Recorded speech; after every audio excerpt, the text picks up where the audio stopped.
The war had been refined to the point where nothing about it felt uncertain anymore. Commander Nios stood at the center of his flagship's command chamber, watching two vast fleets exchange fire with the quiet predictability of a system running exactly as designed. Beyond the reinforced viewport, lines of plasma fire moved in perfect intervals, crossing the void like synchronized pulses in a living machine. Every shot had a purpose. Every movement had permission. No ship advanced without clearance. No weapon discharged outside its assigned window. Even the impacts themselves seemed measured. Shields flared, absorbed, and stabilized with elegant consistency, never failing, never overwhelming. It was not chaos. It was administration. Behind him, the bridge operated in disciplined silence.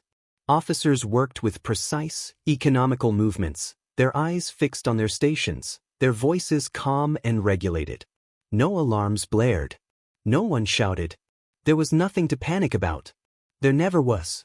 Enemy formation holding symmetry, one officer reported, tone flat and controlled.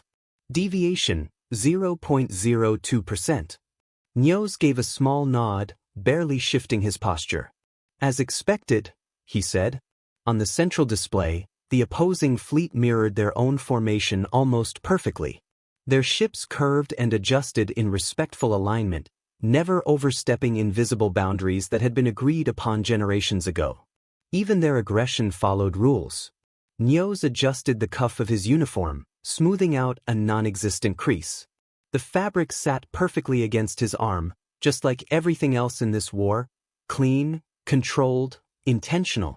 He had spent decades mastering this system, understanding it, trusting it. War, in its primitive form, had once been unpredictable. Entire civilizations had collapsed under its weight. Unchecked violence had nearly erased intelligent life more than once. So they had improved it. They had removed chaos. Now war functioned the way it was always meant to, regulated, contained, efficient. Losses were calculated. Damage was limited. Engagements were scheduled and recorded. Nothing escalated beyond control. It was not about destruction. It was about balance. Time to engagement boundary, Nios asked. 2 minutes, Commander, came the immediate reply. Both fleets are approaching ceasefire threshold. Of course they were. They always did. At the outer edge of the tactical projection, a glowing red perimeter marked a drifting debris field, fragments of ancient satellites and broken rock, suspended in silent orbit. Both fleets curved their trajectories around it without instruction, careful not to violate the restricted zone. Even hazards were respected. Nios watched the steady rhythm of the battle and felt something he rarely allowed himself to acknowledge. A quiet emptiness. Not dissatisfaction. Not doubt. Just absence. Every outcome here was known before it happened. Every exchange had already been calculated.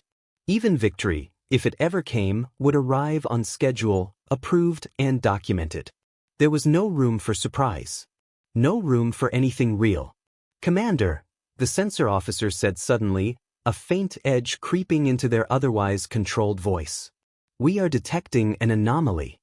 Nios did not turn immediately. Clarify. Gravitational distortion forming at the perimeter of the engagement zone, the officer continued. Origin does not match either fleet. Now he looked. On the display, a subtle ripple distorted the clean geometry of the battlefield. At first it was barely noticeable, a flicker, a slight bend in the data grid. Then it grew. The distortion warped space itself, pulling light inward as if something immense was forcing its way through reality without regard for the established entry coordinates. That position is reserved, Nios said, his voice tightening slightly. Identify the source. A brief pause. Unknown vessels confirmed, the officer replied. Configuration matches the newly registered species. Nios's gaze hardened. The humans, they had been granted observer status. A courtesy extended to a developing civilization, primitive by interstellar standards, but curious enough to be monitored. They were not scheduled to arrive during an active engagement. They were certainly not authorized to interfere. They are off sequence, Nios said quietly. As if in response, the distortion collapsed inward, and space tore open. A violent rupture split the battlefield apart, a jagged wound in reality itself. Light twisted, gravity surged, and then massive shapes forced their way through the breach with brutal indifference to the surrounding order. The human fleet arrived like an impact. Not aligned, not measured, not controlled. Their largest vessel emerged last, a colossal structure of dense, angular armor, its surface scarred and uneven, built with none of the elegance or symmetry the Covenant valued. It did not glide into position. It slammed into it. The shockwave rippled across the engagement zone, disrupting formations that had remained untouched for decades. For the first time in living memory, the pattern broke. Plasma fire from both fleets struck the intruding ships instantly, reflex overriding protocol. Energy slammed into the human flagship, and something unexpected happened. It didn't respond the way it was supposed to. There was no elegant shield flare, no calculated absorption. The blasts hit solid armor. They burned. They scarred. And the ship remained exactly where it was. Unmoving. Unbothered. Deliberately placed between two opposing fleets. Blocking the war itself. "Cease fire," Nyos ordered sharply. The command echoed across the bridge, sharper than anything spoken before. One by one, weapons fell silent. The void, once filled with perfectly timed destruction, collapsed into stillness. Two armadas drifted in suspended uncertainty. And at the center of it all, the human fleet did nothing. No formation correction. No apology. No communication. Just presence. Nyos stared at the massive, unmoving vessel, something unfamiliar tightening in his chest. This was not a tactical error. This was not incompetence. This was something far more dangerous. They had entered a system they did not understand, and instead of adapting to it, they had simply ignored it. For the first time since the war began, Nyos did not know what would happen next. And that, more than anything else, felt wrong. The silence did not belong there. For generations, every battle had ended in quiet, but only at the correct moment, only after the proper signals were exchanged, only when both sides agreed the cycle had reached its limit. This silence was different. It had been forced. Commander Nyos stood rigid at the center of the bridge, eyes locked on the human flagship that now occupied the heart of the battlefield like an immovable obstruction. Around it, two entire armadas hovered in suspended hesitation, their formations broken for the first time in recorded history. "Why have they not withdrawn?" one officer murmured, unable to mask the confusion. "They have not transmitted a ceasefire request," another added. "No arbitration signal. No identification protocol." Nyos did not answer immediately, because he already understood the truth. "They are not following procedure," he said. The words felt heavier than they should have. On the central display, the human fleet remained disorganized by Covenant standards. Their ships did not align in mirrored symmetry. Their spacing was uneven. Their vectors intersected inefficiently. It was wrong. And yet, every vessel held position with deliberate intent, forming a loose, unstructured wall between both sides of the conflict. Not random. Not accidental. Purposeful. "Open a channel," Nyos ordered. "Direct priority. I will address them personally." A brief pause. "Channel established," the communications officer confirmed. The bridge waited. For the first time, uncertainty crept into the controlled environment, subtle but undeniable. Even the air felt different, less stable, less predictable. Nyos stepped forward slightly, his voice steady, authoritative. "This is Commander Nyos of the Covenant Fleet. You have entered an active engagement zone in violation of established protocol. Identify yourselves and state your intent." Static answered him. Not interference. Not signal disruption. Just delay. Then, without warning, the human channel opened. No formal greeting. No rank declaration. No compliance tone. A man appeared on the central display, seated casually in what could only be described as a command position, but nothing about his posture suggested ceremony or discipline. One arm rested loosely against the side of his chair. In his other hand, he held a small ceramic mug, steam rising from its surface. He took a slow sip before speaking.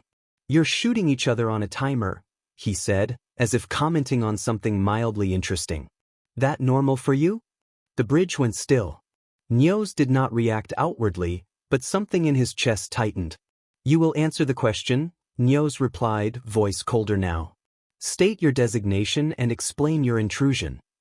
The man set the mug down beside him with a soft, deliberate motion. Commander Barrett, he said. United Nations Command. No title expansion. No formal introduction. Just the name. You have disrupted a sanctioned engagement, Nyoz continued. Withdraw your fleet immediately and submit your actions for arbitration review. Barrett leaned back slightly in his chair, studying Nyoz through the display with an expression that bordered on curiosity. Or what? He asked. The question landed harder than any threat. Not because it was aggressive, but because it wasn't. It wasn't defiance in the traditional sense. It was dismissal. Nyoz felt it immediately. You are operating within covenant-controlled space, he said. Failure to comply will be treated as hostile interference. Barrett tilted his head slightly. You already treated it like that, he replied. Couple dozen shots hit my hull on the way in. A faint flicker crossed the tactical display as officers verified the impact data. He wasn't wrong. That was an automatic response, Nyoz said. Your arrival vector violated. Yeah, Barrett cut in calmly. That's kind of the point. Silence pressed in again. Not the structured silence of discipline, but the uncomfortable kind. You are interrupting an active conflict, Nyoz said, sharper now. Explain your purpose. Barrett leaned forward slightly, resting his forearms on his knees. I'm trying to figure out why you're having it, he said. The words did not make sense. Not within the framework Nyoz had spent his entire life understanding. This war exists under legally binding agreements, Nyoz replied. It is regulated to prevent uncontrolled escalation. Your lack of understanding does not justify interference. Barrett nodded slowly, as if acknowledging the explanation. Okay, he said. So help me understand it better. He tapped something off-screen. On the human side, multiple smaller displays flickered to life, streams of data, symbols, and unknown interfaces scrolling rapidly. We've been watching your engagement for the last 12 minutes, Barrett continued. Every movement, every shot, every delay. Nyoz frowned slightly. You were not authorized to observe live combat. Didn't ask, Barrett said. Another pause. This one heavier. You will cease all unauthorized monitoring immediately, Nyoz said. This is a violation of. Your war doesn't make sense, Barrett said, cutting through the words without raising his voice. The interruption was surgical. Precise. Deliberate. Nyoz felt the shift instantly. This was no longer a protocol violation. This was something else. You engage, Barrett continued, his tone still calm, almost conversational. You exchange fire. You stop at the same point every time. You don't target infrastructure. You don't pursue retreating ships. You don't finish anything. His eyes remained fixed on Nyoz. It's not war, he said. It's a routine. No one on the bridge moved. Because no one had ever said that out loud before. You are not qualified to assess Covenant doctrine, Nyoz replied, but the words felt thinner now. Your species lacks the historical context. Then explain it, Barrett said. Not aggressive. Not emotional. Just direct. Nyoz opened his mouth to respond. Stopped. Because the answer that should have come easily didn't. Not in a way that satisfied the question. This system preserves stability, he said finally. It prevents extinction-level conflict. Barrett nodded once.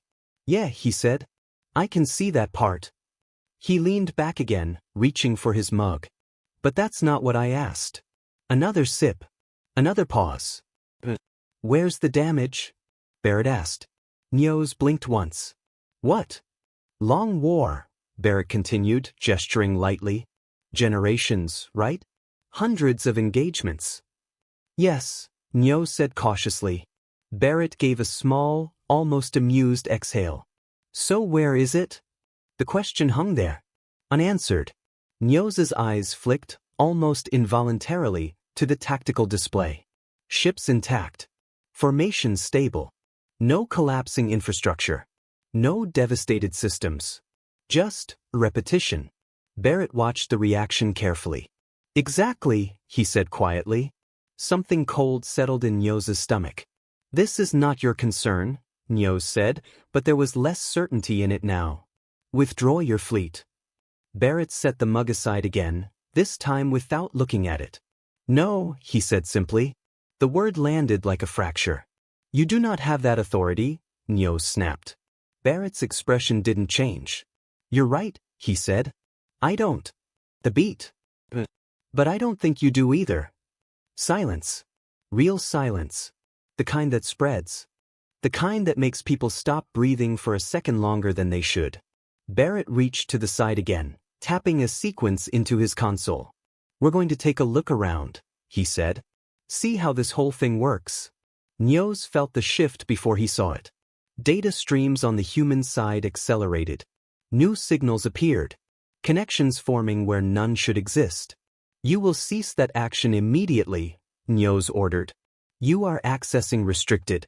Relax, Barrett said. Not dismissive. Not mocking. Just certain. We're not here to fight your war, Commander, he continued. His eyes held steady. We're here to understand it. Another pause. Longer this time. He leaned slightly closer to the display. And I've got a feeling, he added quietly, you don't understand it either.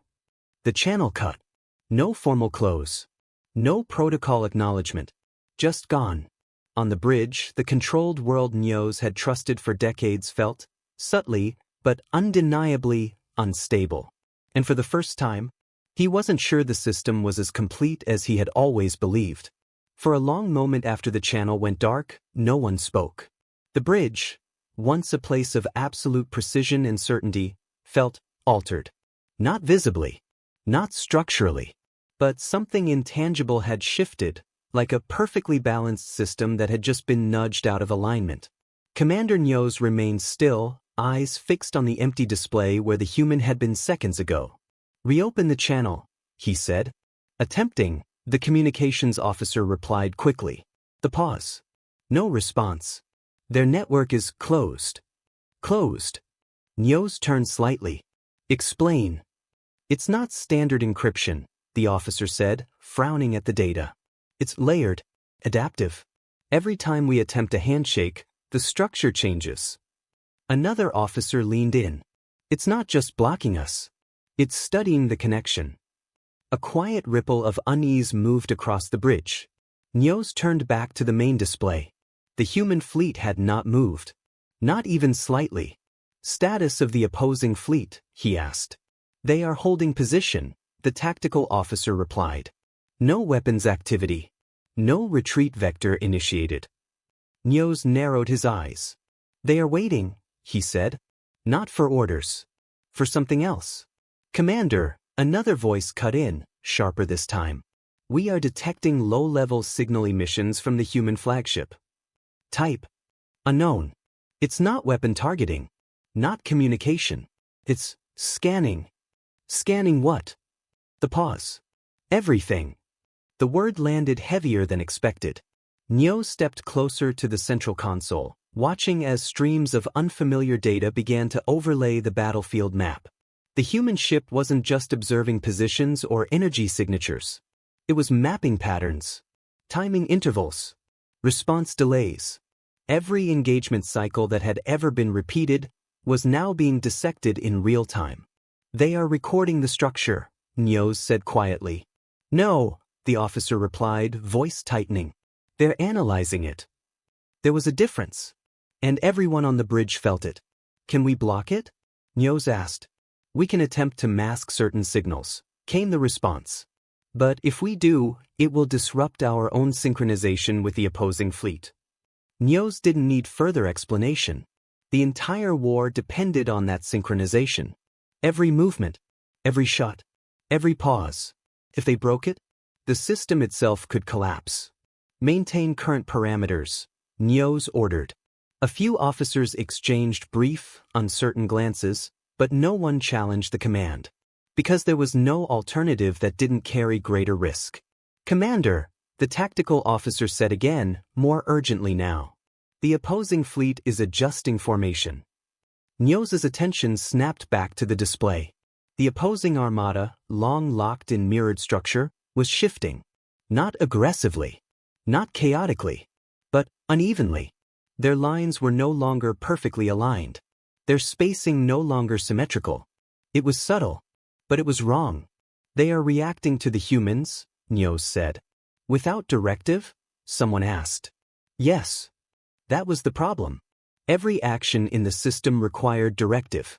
Every deviation had to be justified. This wasn't. They're uncertain, another officer said quietly. The word felt foreign.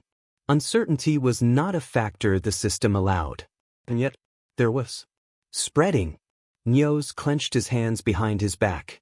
Prepare a controlled escalation signal, he said. We will resume the engagement cycle. A few heads turned. Commander, with the human fleet in the center, re-engagement carries. I am aware of the risks, Nioz cut in. But the system must continue. Because if it didn't, then everything Barrett had implied might be true. Signal ready, the communications officer confirmed. Nioz gave a single nod. Transmit. A pulse moved across the battlefield.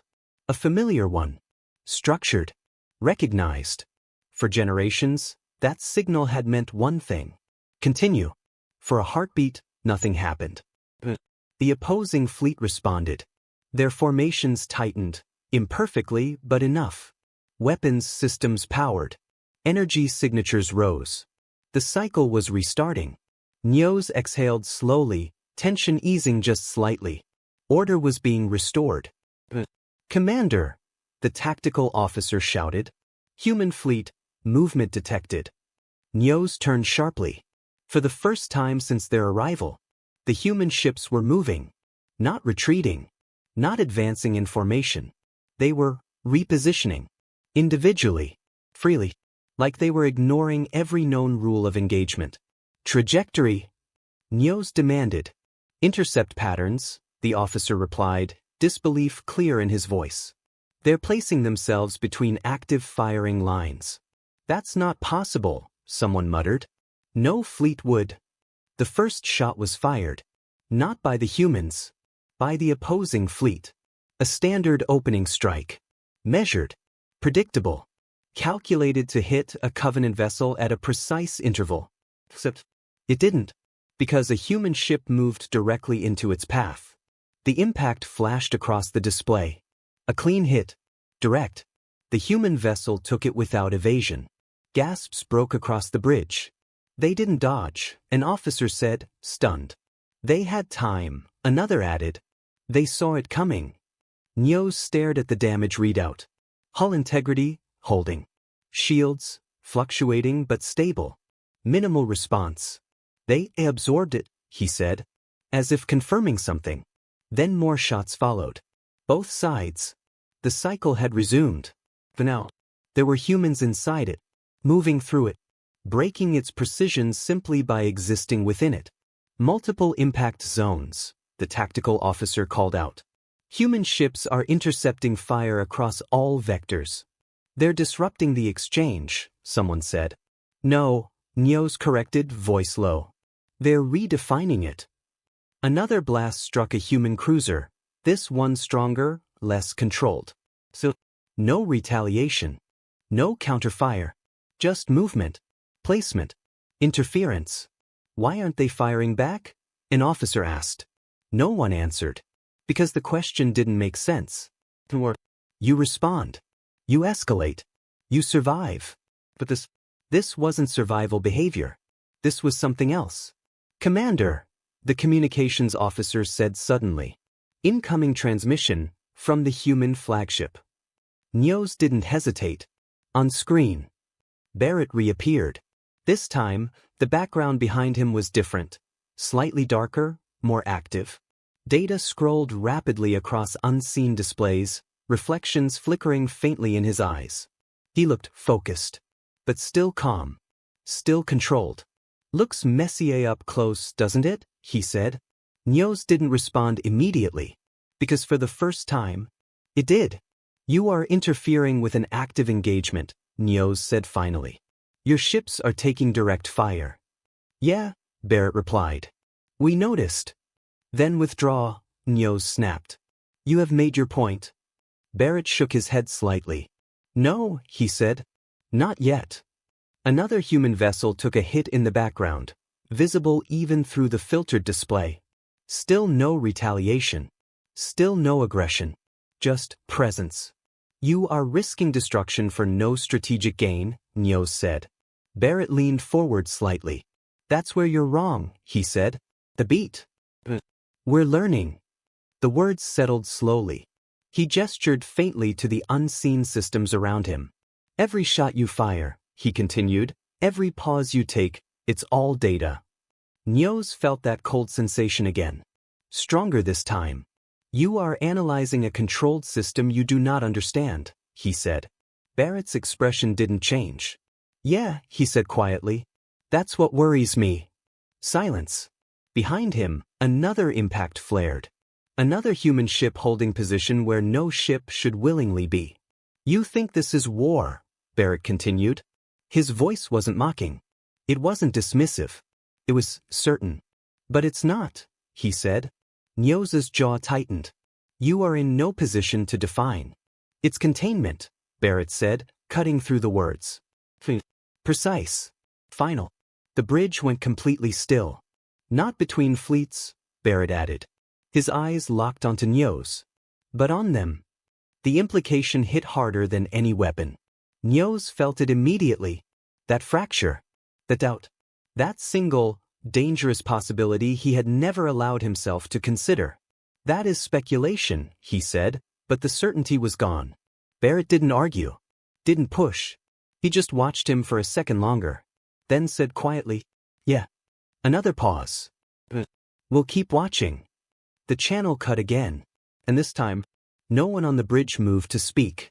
Because something far more dangerous than enemy fire had just entered the battlefield. A question. And for the first time in his entire command, Commander Nios didn't have an answer. The next impact came harder. Not because of its power, but because of what followed it. A human destroyer took a direct strike across its midsection, energy flaring violently across its hull. Shields buckled, plating cracked, and for a brief moment, it looked like the ship would finally break apart. It didn't. Instead, it corrected its position. Not away from the fight, but deeper into it. They're adjusting after impact, the tactical officer said, voice strained. Compensating in real time. Nios watched the trajectory lines redraw themselves across the display. Every human vessel was doing the same thing. Taking fire, absorbing it, then moving again, not randomly, but with increasing precision. They're refining their positions, he said quietly. Based on what? Someone asked. No one answered immediately. Because the answer was already visible. Based on us, Nios said. Another volley erupted across the battlefield. This time, the pattern shifted. Slightly. Almost imperceptibly. But enough. One of the Covenant cruisers adjusted its timing by a fraction, an automatic correction to avoid overlap with a human ship drifting into its firing lane. That fraction broke the sequence. Commander, the tactical officer said sharply. Our firing intervals are desynchronizing. Nios's eyes snapped to the data. He saw it instantly. The cycle, perfectly maintained for generations, was slipping. Not collapsing. Not yet. But drifting. You are to maintain standard timing, Nios ordered. We are attempting to, the officer replied, tension rising. But the human movements are forcing recalculations. If we ignore them, we risk direct collision or internal disruption. And if they adjust it, they risk something worse. Opposing fleet is compensating as well, another officer added. Their intervals are shifting to match ours. That shouldn't have been possible. Every response in the system was predefined. But predictable. For now, it was reacting. Adapting. Because of them, Nios said again, quieter this time. The realization was no longer theoretical. It was happening. Commander, we are losing synchronization across all fronts. the tactical officer continued. Deviation is at 4% and rising. 4%. In any other context, it would have been negligible. It was catastrophic. Stabilize the cycle, Nios said, but even as he spoke, he knew the command was incomplete. There was no stabilization protocol for this. Because this had never happened before. Another human ship surged forward, cutting between two converging firing lines at the exact moment both fleets prepared to release their next volley. For a fraction of a second, everything hesitated, because neither side had a programmed response for obstruction. Fire.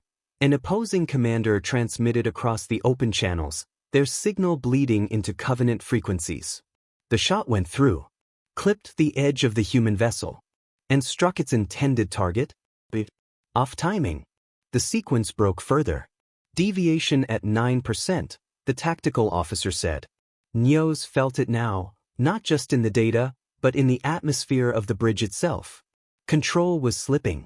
Not violently, but inevitably. They are forcing us to make decisions, one officer said, almost under his breath. Nios heard it, and didn't correct it, because it was true. For the first time, they weren't following the system. They were reacting to something outside it. Commander, the communications officer said suddenly. Multiple open channels from the opposing fleet.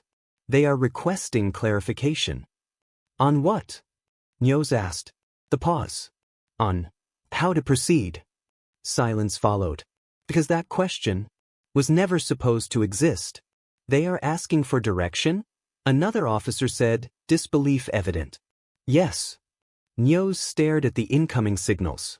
Requests. Unstructured. Unapproved. Uncertain. They don't know what to do, someone said quietly. Neither did he. That was the problem. Another impact. Another human ship holding position where it shouldn't. Still no return fire. Still no retaliation. Interference. Learning. Adjustment. Commander, the tactical officer pressed. Deviation at 12%. At 15%, the system will no longer self-correct. Nios closed his eyes for a brief moment. Not out of weakness, but to think. Because the answer wasn't in the protocols. It wasn't in the history. It wasn't in anything he had been trained to follow. It had to come from somewhere else. His eyes opened again. Decided. Cease fire, he said. The words hit the bridge like a shockwave. Commander. Multiple voices started at once. Cease fire, he repeated louder now. All vessels. Immediate. That will break the engagement cycle entirely, the tactical officer warned. Yes, Nios said. The beat. Do it. The command went out. A hard signal. Not part of the system. Not part of the agreement. Something new. Crossed the battlefield. Covenant weapons powered down. Energy signatures dropped. Firing lines went dark. For a fraction of a second, nothing happened. The opposing fleet reacted. Not with symmetry. Not with protocol. But with hesitation. Some ships powered down. Others delayed. A few held their charge, uncertain. The perfect mirror was gone. Cycle integrity, failing, the tactical officer said quietly. Nios didn't look away from the display. Because this mattered more than the system. For the first time, the battlefield wasn't controlled. It wasn't predictable. It wasn't safe. It was. And right in the center of it, the human fleet slowed. Not stopping entirely, but no longer intercepting every line. No longer forcing every movement. They were watching now. Observing the result of what they had triggered. Commander, the communications officer said. Incoming transmission. Nios didn't hesitate. On screen. Barrett appeared again. This time, there was no trace of casual posture. No mug. No relaxed demeanor. He was standing now. Hands resting against the edge of a console, eyes fixed forward. Serious. Focused. You stopped it, he said. Not surprised. Not impressed. Just acknowledging. Nios held his gaze. You said this was not war, Nios replied. Then tell me, what happens when it stops? Barrett didn't answer immediately.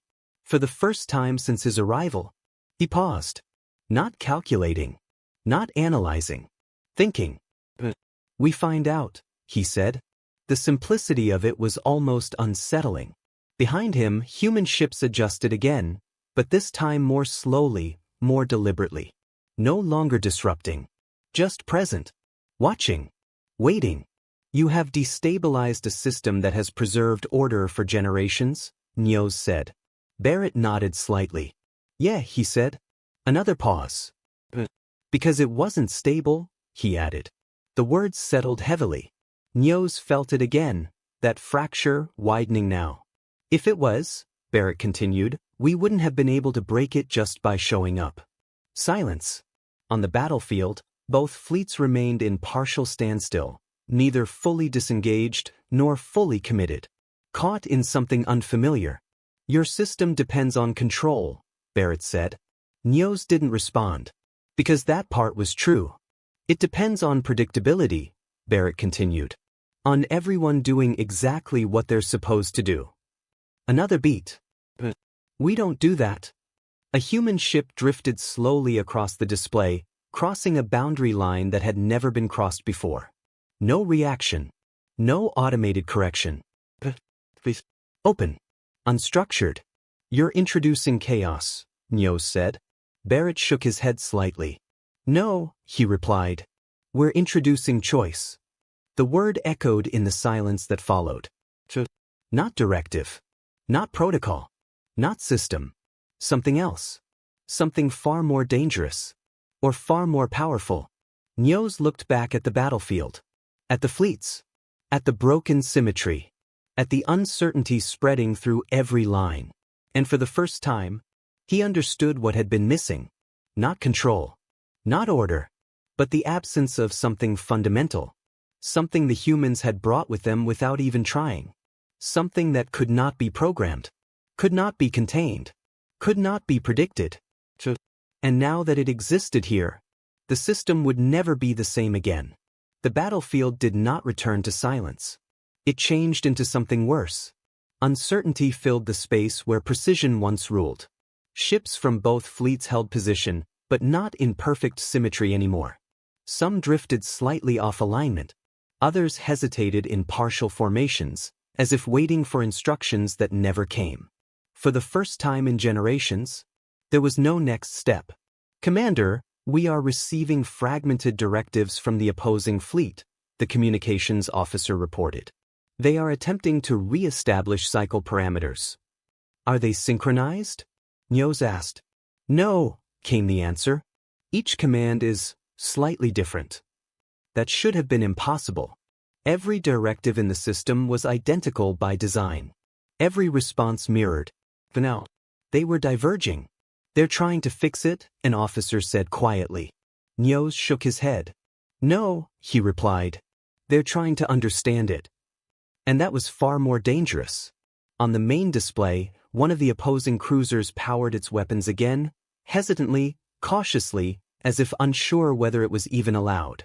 A Covenant vessel mirrored the action a second later. Not because of protocol, but because it felt expected. They're falling back into pattern, the tactical officer said. Not fully, Nyoz corrected. Look closer. The timing was off. The spacing inconsistent. The rhythm broken. It wasn't a system anymore. It was imitation. Deviation holding at 14%, the officer added. Fluctuating. Right on the edge. Right before collapse. Still, the human fleet did nothing. They had stopped intercepting fire. Stopped forcing disruption. Now they simply remained between the two sides, scattered across the battlefield like immovable variables no one knew how to account for. Watching. Learning. Waiting. Why have they stopped? One officer asked. Nyoz didn't answer immediately. Because he was beginning to see it. They've already done what they came to do, he said. Another officer frowned. Which is? Nyoz's eyes remained on the display. They proved the system can break. Silence followed. Because that truth carried weight. Heavy weight. Commander, the communications officer said again, voice tighter now. The opposing fleet is requesting a unified directive. They are asking us to reinitiate the cycle at standard parameters. They want us to restore it, someone muttered. Of course they did. It was all they knew. It was all any of them knew. Nyos remained still. For the first time in his command, he didn't issue an immediate response. Because now, he understood what that choice actually meant. Restore the system, and everything returns to controlled repetition. Predictable. Empty. Or refuse. And step into something unknown. Unstructured. Uncontrolled. Commander, the tactical officer pressed. We require instruction. Nyos inhaled slowly, then exhaled. His gaze shifted, just slightly, to the human flagship. Still there. Still watching. Waiting. Not interfering. Not forcing. Just present. As if the next move had never been theirs to make. They're not going to act again, Nyos said. What? An officer asked. They're waiting for us, he clarified. The realization spread across the bridge in quiet waves. They want to see what we choose, someone said. Yes. Because that was the experiment. Not disruption. Not destruction. Commander, the communications officer said, almost urgently now. The opposing fleet is repeating their request. They require immediate confirmation to proceed. Nyos closed his eyes briefly, then opened them again. Focused. Decided. Transmit to all vessels, he said. The bridge straightened instinctively. Every officer locked in. Because this was no longer part of any system. New directive, Nyos continued. The pause. Not for effect, but because the words had never been spoken before. Disengage from cycle synchronization. The silence that followed was absolute. Commander, the tactical officer said slowly. Confirm unsynchronized operations? Yes. That will remove all predictive coordination, the officer warned. We will lose mirrored response alignment with the opposing fleet. I am aware. We will be operating without structured timing, another added. Yes. The beat. Proceed. The command went out. Not as a system signal. Not as a predefined protocol. But as something entirely new. A decision. Across the Covenant fleet. Ships began to shift. Not together. Not in perfect harmony. But individually. Some powered down weapons completely. Others adjusted positions slightly, uncertain. A few held steady, waiting for something familiar to return. But it didn't. Because for the first time, there was no system guiding them. Only choice. Opposing fleet is reacting, the tactical officer said. On the display, their formations broke further. Some ships mirrored the disengagement. Others hesitated. A few powered weapons again, then stopped, unsure. They don't know what to do, an officer whispered. Neither did anyone else. And that was the point. Deviation exceeded 15%, the tactical officer said. The number that had once represented failure now meant something else entirely. The cycle is gone, he finished. No alarms sounded. No system collapse followed. No catastrophic failure. Silence. Real silence this time. Unstructured. Uncontrolled. Free. Nyos exhaled slowly, watching the battlefield transform into something it had never been before. Not a loop. Not a pattern. But a moment. Uncertain. Unwritten. Alive. Commander, the communications officer said quietly. Incoming transmission. Nyos didn't need to ask who it was. On screen. Barrett appeared again. Standing in the same position. Watching the same battlefield. For now, there was something different in his expression. Not curiosity. Not amusement. Recognition. You actually did it, he said. Nyos met his gaze. You said this was not war, Nyos replied. Then I will not continue treating it like one. Barrett nodded slowly. That's a start. Behind him, the human ships remained still. No longer intercepting. No longer adjusting aggressively. Because they didn't need to anymore. You've removed the system, Barrett said. Yes. The pause. Now what? Nyos asked. For the first time, Barrett didn't answer immediately. Because this part wasn't his to define.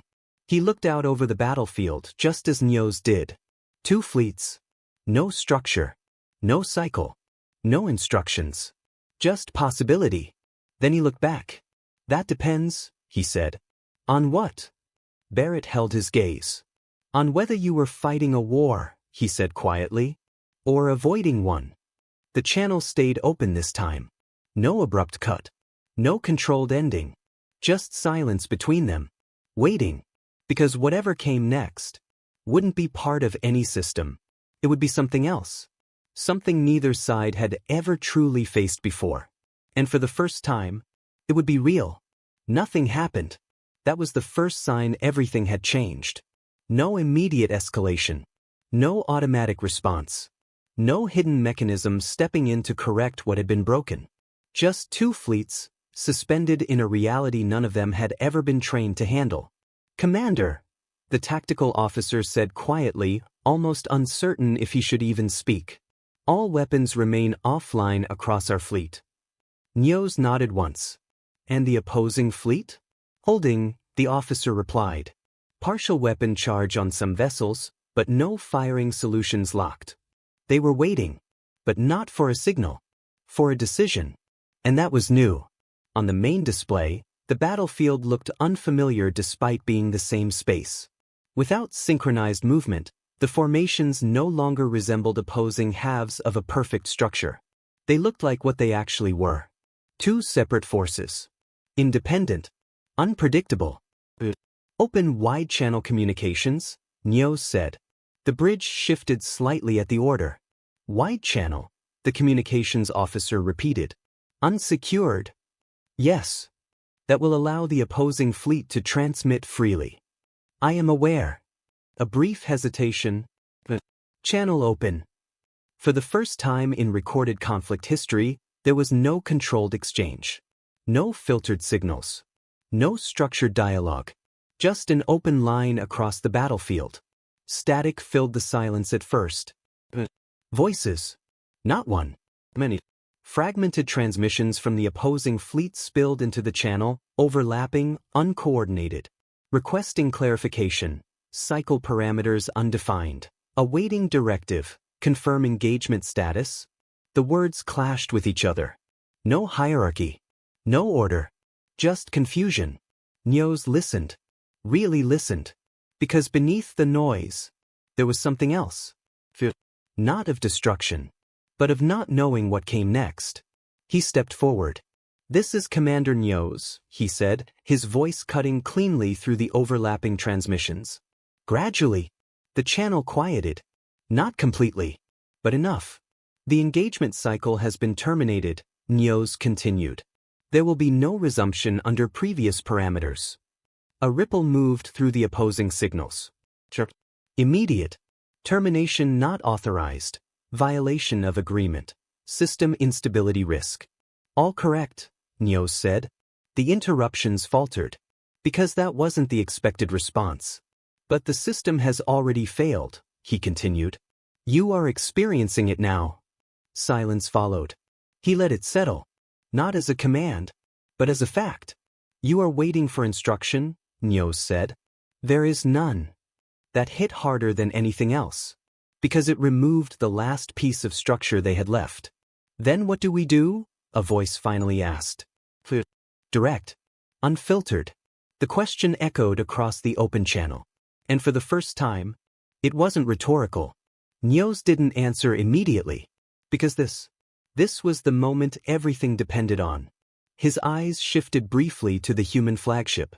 Still there. Still silent. Watching. Not interfering. Just like before. Waiting to see what choice looked like when it wasn't guided. Nyos turned back to the channel. You decide, he said. The silence that followed was deeper than anything that had come before. Because no one had ever been given that answer. Decide what? Someone asked, almost uncertain of the word itself. Your actions, Nyos replied. Your objectives. Your purpose here. That is not how this works, another voice pushed back. Nyos's tone didn't change. It is now. More silence. Longer. He could feel it spreading across the battlefield, through every ship, every crew, every mind that had spent generations inside a system that had just been removed. Commander, his own tactical officer said quietly, this could lead to uncontrolled escalation. Yes, Nyos said. The beat. It could. No attempt to soften it. No attempt to deny it. Because for the first time, risk was real. Or, Nyos added, it could lead to something else. He didn't define it. He didn't need to. Because they were already feeling it. That space where something new could exist. On the channel, the opposing fleet remained silent. Processing. Struggling. Thinking. One signal separated itself from the rest. Stronger. More stable. A commanding voice. If there is no cycle, it said slowly, then there is no engagement. Nyos listened. And if there is no engagement, the voice continued, then there is no conflict. Another pause. Longer this time. And if there is no conflict, then why are we here? The question hung in the void. Massive. Unavoidable. Because it wasn't about the system anymore. It was about everything behind it. Nyos didn't answer. He didn't need to. Because that question didn't belong to him alone. On the display, something shifted. One ship from the opposing fleet powered down completely. Not damaged. Not disabled. A choice. Then another. And another. Not coordinated. Not ordered. Just happening.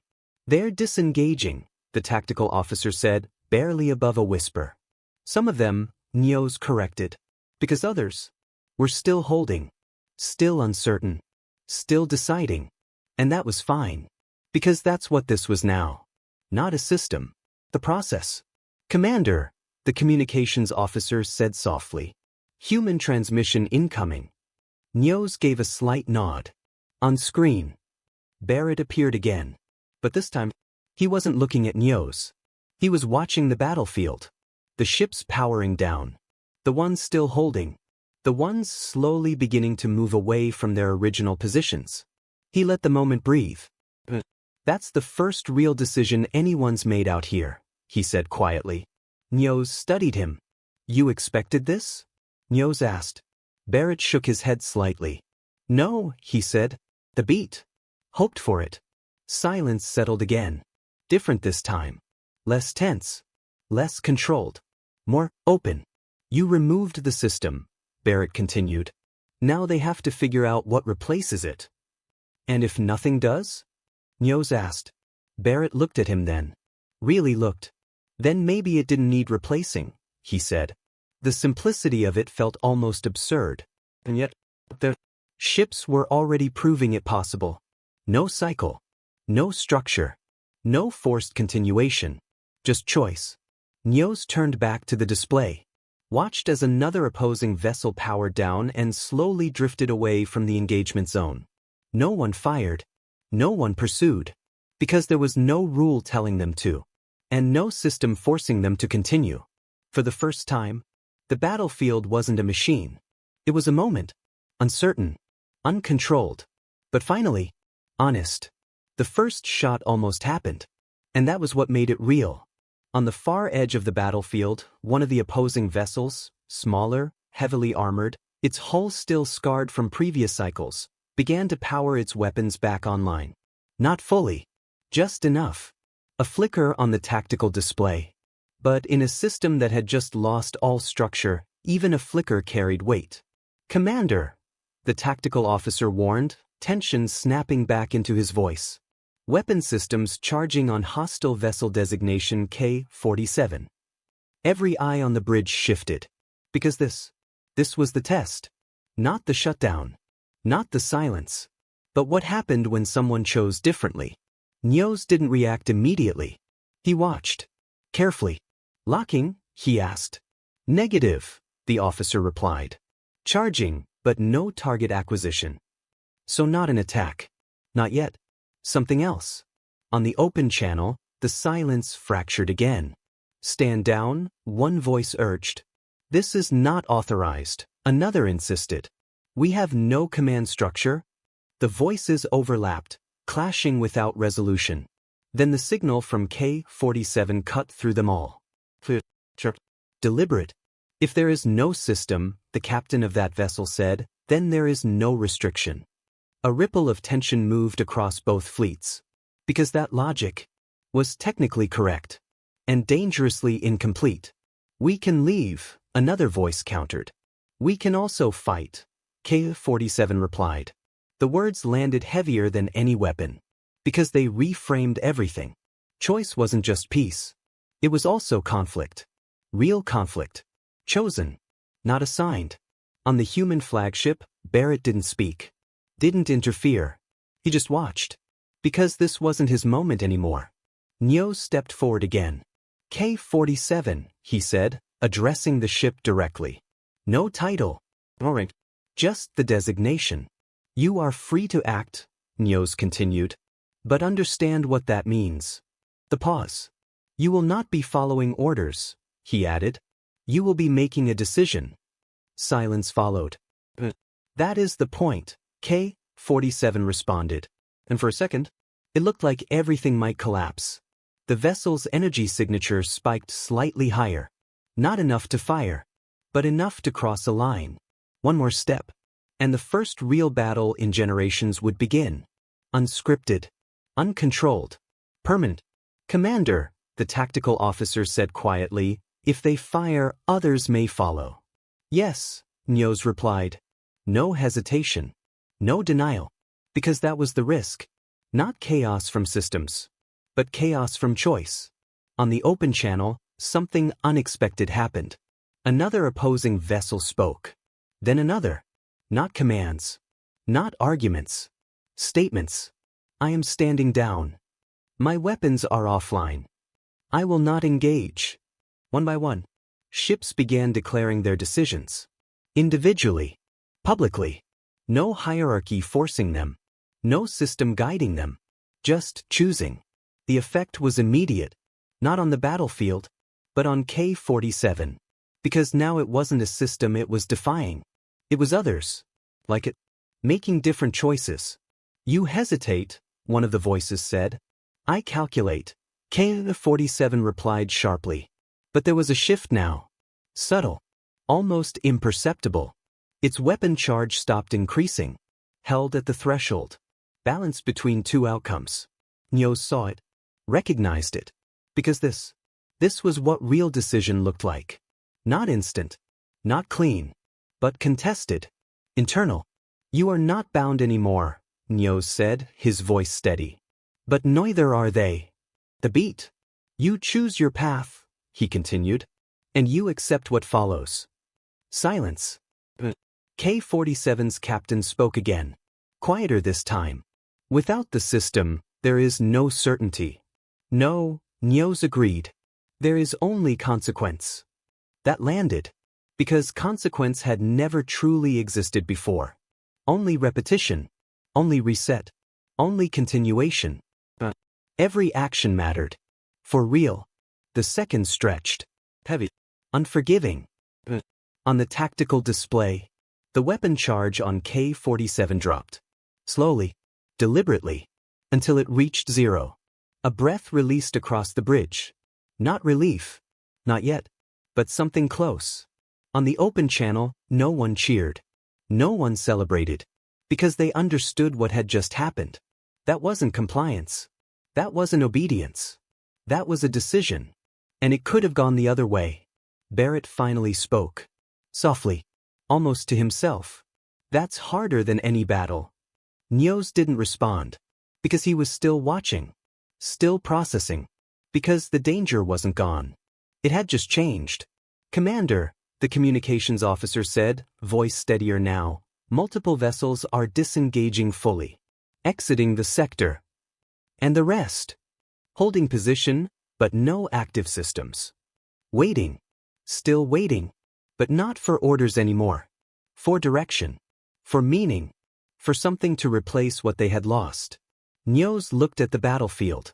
At the ships drifting apart. At the empty space forming where a war used to exist.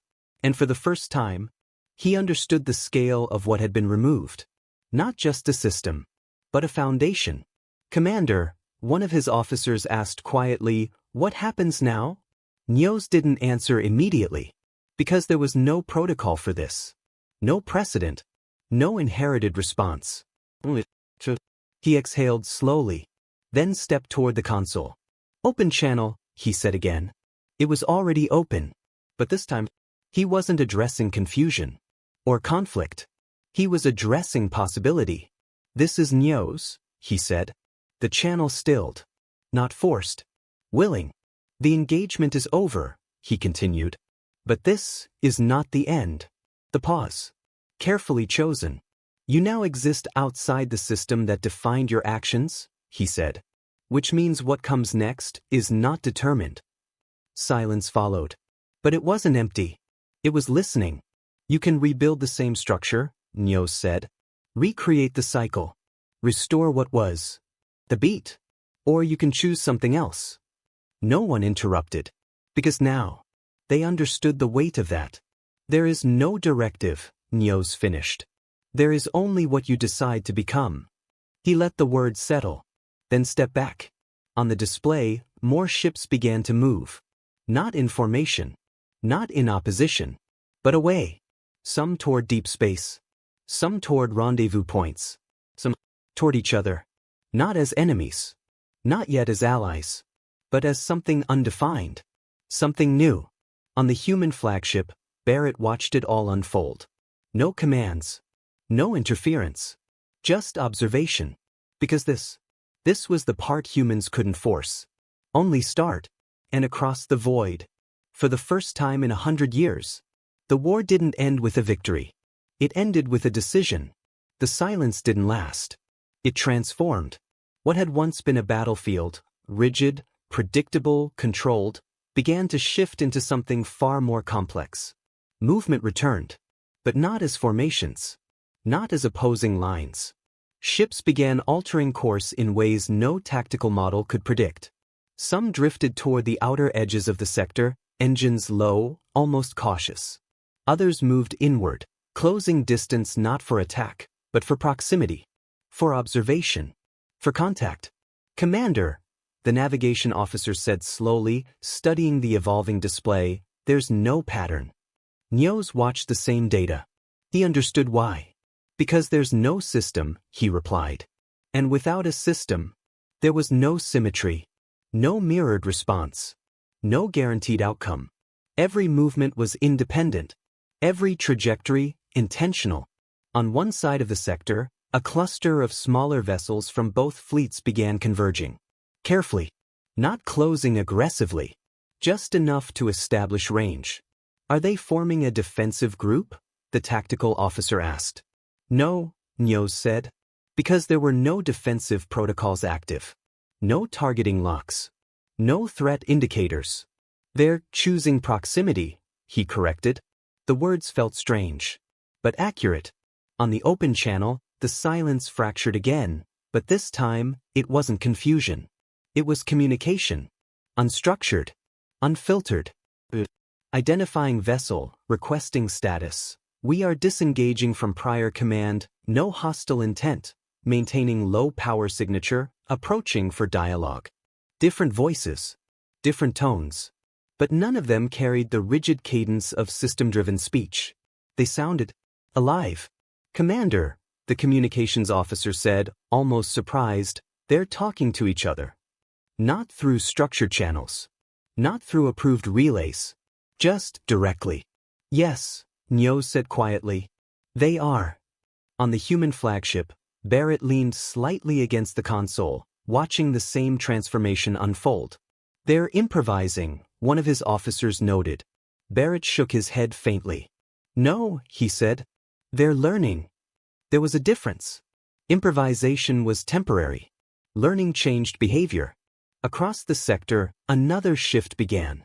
One of the larger capital ships from the opposing fleet, its hull bearing deep structural damage from previous cycles, powered down its outer armor grid. A vulnerability. Intentional. Commander, the tactical officer said sharply, that vessel has dropped defensive shielding. Nios didn't respond immediately. He was already watching it. Because that wasn't a tactical move. It was something else. A signal. On the open channel, the ship transmitted a single line. We cannot repair this damage alone. Silence followed. Heavy. Because that was not something the system ever allowed. admitting weakness, requesting help from the enemy. It was a violation of everything the war had been built on. For a moment, nothing happened. A human engineering vessel altered course. Small compared to the warships. Unarmed. Vulnerable. It moved directly toward the damaged ship. "Commander," Nyoza's officer said, tension rising again, "that's a risk." "Yes," Nyoz said. "A real one. No guarantees. No safeguards. Just trust." Or the attempt at it. On the human bridge, someone glanced at Barrett. "Do we intervene?" they asked. Barrett didn't even look away from the display. "No. The beat. This part isn't ours." The engineering vessel continued its approach. Slow. Deliberate. No weapons powered. No defensive systems raised. Just movement. Toward something that hours ago would have destroyed it without hesitation. Inside the damaged alien vessel, the crew waited. Not at battle stations, but at observation posts. Watching. Measuring. Deciding. As the human ship entered close proximity, something shifted again. External ports on the damaged vessel opened. Not weapon bays. Docking interfaces. The engineering vessel matched trajectory. Aligned. Connected. A soft mechanical lock. Barely audible. But across the battlefield, it echoed. Because that sound meant something new had just happened. Not a victory. Not a defeat. A collaboration. "Contact established," the communications officer whispered. No one responded. Because they were all watching. Trying to understand what came next. Minutes passed. Internal systems on the damaged vessel flickered. Stabilized. Not fully repaired. But improved. Functional. On the open channel, a new transmission came through. Assistance acknowledged. The pause. Then quieter. Gratitude. The word felt almost foreign in that space. Because it had never been necessary before. But now, it mattered. More ships began to move. Not away. Not to engage. But towards situations like that one. Damage. Opportunity. And slowly, the battlefield transformed again. From scattered uncertainty into something resembling cooperation. Not organized. Not unified. But emerging. Nyoz watched it all unfold. Every movement. Every interaction. Every choice. And for the first time, he began to see what Barrett had meant. This wasn't chaos. It was something far more complex. Something that couldn't be programmed. Only built. "Commander," one of his officers said quietly, "is this stable?" Nyoz considered the question. Watched a group of ships forming an ad hoc repair cluster. Watched another pair drift apart after a brief exchange. Watched dozens of independent decisions shaping the space around them. "No," he said honestly. "The beat. But it's real." On the human flagship, Barrett finally exhaled slowly. Not tension. Not relief. Just acknowledgement. "They're figuring it out," he said. One of his officers glanced at him. "And if they don't?" Barrett's eyes stayed on the evolving field. "Then it falls apart," he said simply. No illusion. No guarantee. Because that was the cost of removing the system. But also, the value. Across the sector, more connections formed. More ships powered down weapons they no longer needed. More crews spoke to former enemies like they were something else. Not allies. Not yet. But no longer enemies either. Something in between. Something undefined. And somewhere in that undefined space, a new foundation began to take shape. Not enforced. Not designed. Chosen. One decision at a time. The first real problem came quietly. No alarms. No weapons fire. Just a transmission that didn't fit the pattern. Requesting assistance, the voice said across the open channel. Life support failure. Multiple decks compromised. The signal came from a mid-sized vessel on the far side of the sector. Not critically damaged. Not destroyed. But failing. Source? Nyoz asked. Former opposing fleet, the communications officer replied. Designation still unverified. They're not using standard identification anymore. Of course they weren't. That system was gone too. Niels watched the ship's telemetry flicker across the display. Atmosphere levels dropping. Internal temperatures fluctuating. It was real. Immediate. And for the first time since the collapse. Urgent. Nearest vessels? He asked. The navigation officer pulled up trajectories. 3 within response range, he said. 2 from their former fleet. 1 from ours. The pause. They're not moving. Niels frowned slightly. Why? The officer hesitated. Unclear. But it wasn't. Not really. Because this wasn't a scripted scenario. There was no protocol for emergency assistance. No assigned responders. No obligation. Just choice. On the open channel, the distressed vessel transmitted again. We are losing pressure on lower decks, the voice said, tighter now. We require immediate support. Silence followed. Not because no one heard it, but because everyone was deciding. And that took time. On the human flagship, one of the officers shifted uneasily. Commander, we have medical and engineering teams ready, they said. We can reach them in minutes. Barrett didn't respond immediately. He watched the same 3 nearby ships. All within range. All capable. All is still holding position. Wait, he said. The officer turned slightly. Sir, if we delay. I know, Barrett cut in calmly. The beat. But if we always step in first. He didn't finish the sentence. He didn't need to. Because then nothing had really changed. Back on Niels's bridge, tension crept back into the air. Commander, the tactical officer said quietly, they may not act in time. Yes, Niels said. And that was the hardest part. Because the system would have guaranteed a response.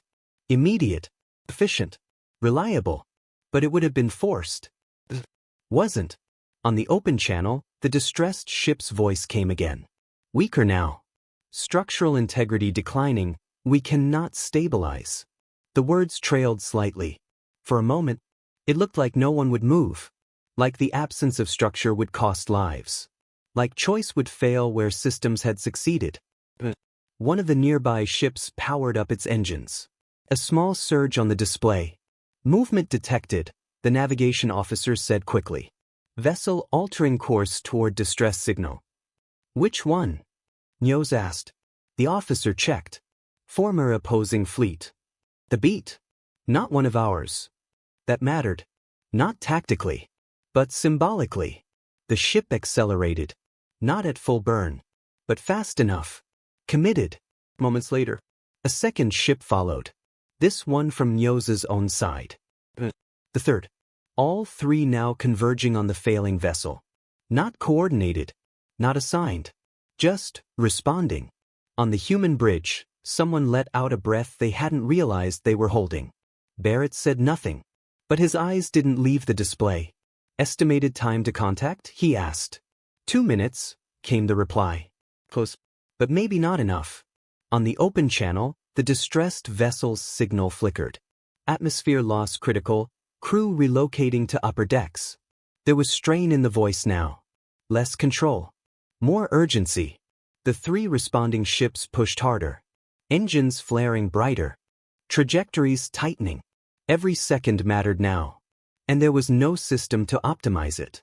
No algorithm to guarantee success. Just effort. Just intent. The first ship reached it. Locked into position along the failing hull. Emergency clamps deployed. So, a moment later, the second ship connected. Then the third. 3 separate vessels. From 2 former enemies. Now working together. Not because they were told to. Because they chose to. Stabilization attempts in progress, the communications officer reported. On the display, internal readings from the distressed vessel began to fluctuate. So they improved. Pressure levels rising. Temperature stabilizing. Not perfect, but enough. The channel came alive again. Containment established. A breath. We are stabilizing. The tension across the bridges eased. Not gone. But shifting. Because this time, choice had worked. Not perfectly. Not instantly. But it had worked. On the human flagship, one of the officers glanced at Barrett. We could have done that faster, they said. Barrett nodded slightly. Yes. The beat. But they did it themselves. That mattered more. Back on Nyoz's bridge, the commander stood still, watching the 3 ships remain docked with the damaged vessel. Holding. Supporting. No orders. No structure. Just staying. Commander, the communications officer said quietly, they're transmitting. Put it through. The voice that came wasn't the distressed one this time. It was one of the responders. We have secured the vessel, it said. Repairs ongoing. The pause. To any others in need, we are available. Nyoz blinked once. Because that had never existed before. Not even in theory. Not assistance. But offered assistance. Without obligation. Without command. Just given. On the open channel, other ships began responding. Not with confusion. Not with hesitation. But with acknowledgement. Understood. We will assist where able. Sharing repair data. The network was forming. Not centralized. Not controlled. But connected. Built from decisions. From actions. From outcomes. Nyoz looked at the display. At the lines forming between ships. Not targeting lines. Not attack vectors. Connections. Real ones. And slowly, he understood something deeper. This wasn't just the end of a war. It was the removal of something that had prevented this from ever existing. Commander, his officer asked softly, what do we call this? Nyoz watched as another ship adjusted course, not to flee, not to fight, but to help somewhere else. He exhaled slowly. We don't, he said. The beat. Not yet. Because naming it would define it. And defining it too early would turn it into another system. Another structure. Another limitation. Needed space. To grow. To fail. To evolve. On the human flagship, Barrett finally leaned back slightly. Not relaxed. But settled. They've crossed the line, he said quietly. One of his officers looked at him. What line? Barrett's gaze remained on the field. The one where they stopped needing us to show them how. Across the sector, the ships continued moving. Helping. Leaving. Connecting. Deciding. And for the first time, the future wasn't something already written. It was something being built. Right there. In real time. The humans didn't rush the final battle. That was the first thing the galaxy noticed. Not the fleets. Not the weapons. Not even the impossible silence that fell across every channel at the same time. It was the waiting. For 13 days after the last human broadcast ended, nothing happened. The Ketheri Dominion held their lines, expecting the usual. Panic. Desperation. A reckless charge. Every species they had ever broken had done the same thing when faced with extinction. They lashed out. Humans didn't. Across occupied systems, resistance networks went quiet. No sabotage. No skirmishes. No last stands. Just silence. The Dominion interpreted it as collapse. They were wrong.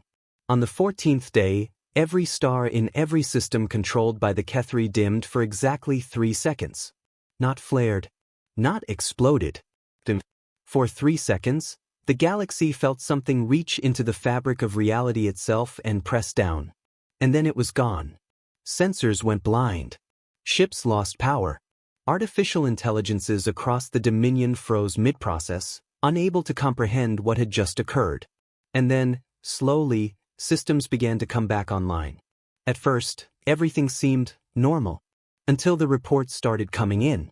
Weapons systems malfunctioning. Shield generators refusing to activate. Hyperdrives locking out their own navigation protocols. It wasn't damage. It was rejection. The machines simply refused to obey.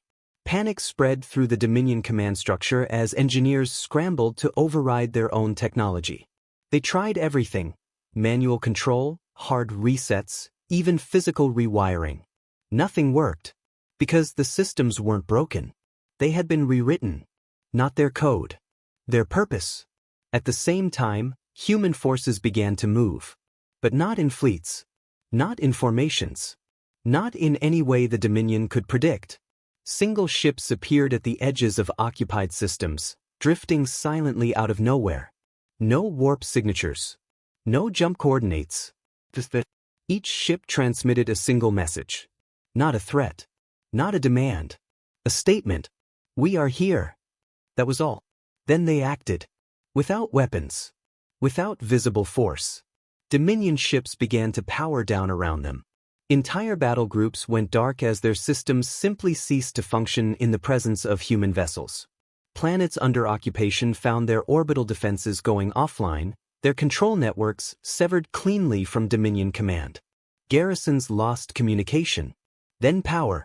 Then control. And the humans walked in. Not as conquerors. Not as liberators. As something else entirely. They didn't raise flags. They didn't make speeches. They simply restored. Infrastructure came back online, but under new parameters. Power grid stabilized. Food production resumed. Environmental systems corrected decades of damage in hours. And everywhere the same thing happened. The Dominion's influence vanished. Not destroyed. Erased. As if it had never been there at all. Within hours, entire sectors were no longer under Ketheri control. Within days, half their empire had gone dark. Within a week, they realized the truth. This wasn't a counterattack. This was an undoing. The Dominion's high command issued emergency directives, ordering all remaining fleets to converge on human space. If they could strike at the source, if they could break whatever mechanism the humans were using, they might still survive. The order was obeyed. What remained of the Dominion's war machine gathered in a single, massive force. Thousands of ships. The largest fleet ever assembled in their history. They jumped together. Every ship, every weapon, every remaining piece of their power focused on one objective. Humanity. They emerged at the edge of Sol. And for the first time since the war began, the Dominion saw Earth. Not scarred. Not burning. Not even defended. It hung there in space, blue and whole, surrounded by nothing. No fleets. No weapons. No visible defenses at all. For a moment, the Dominion believed they had been given a final chance. A mistake. They prepared to fire. And then the stars dimmed again. But this time, it didn't stop. Light itself seemed to bend inward, collapsing toward a point that didn't exist. Space twisted. Time hesitated. And something appeared. Not a ship. Not a structure. Something larger. Something that didn't fit within the concept of size at all. It was as if the absence of reality had taken shape. The Dominion's sensors tried to define it. They failed. Because there was nothing to measure. Only a presence. And then, for the first time since the war began, the humans spoke again. Not from ships. Not from planets. From everywhere. We asked you to stop. The words carried no anger. No hatred. Just finality. The Dominion fired. Every weapon they had left. Energy beams, kinetic strikes, antimatter warheads, everything surged toward Earth in a single, overwhelming wave of destruction. None of it arrived. The attack simply ceased to exist. Not deflected. Not absorbed. Removed. As if they had never been launched. The Dominion tried to retreat.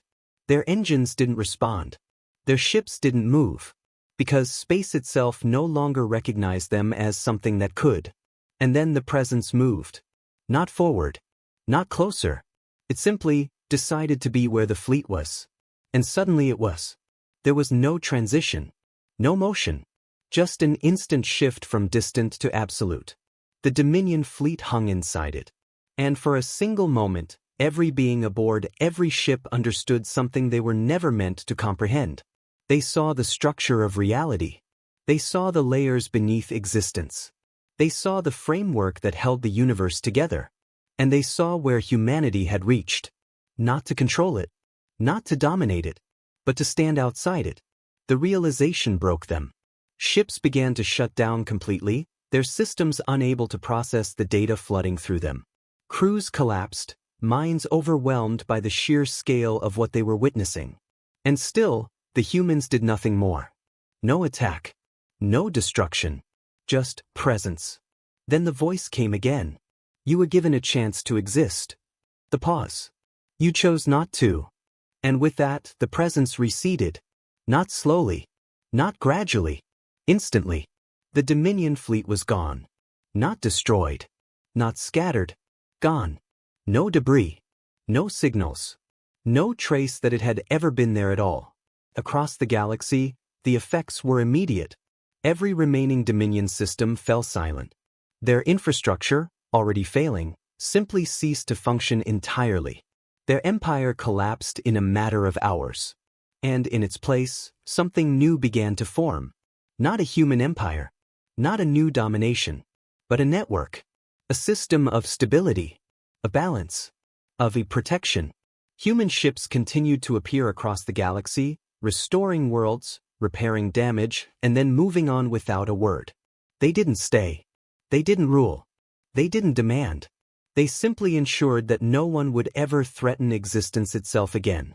And then, just as suddenly as they had risen to this impossible level of power, they stepped back. Humanity vanished from the center of galactic affairs. Their ships still moved. Their influence still existed. But they were no longer visible. No longer dominant. Just present. Watching. Waiting. And ready. Because the galaxy had learned something that could never be forgotten. Humanity did not win the war. They ended the possibility of war. Forever.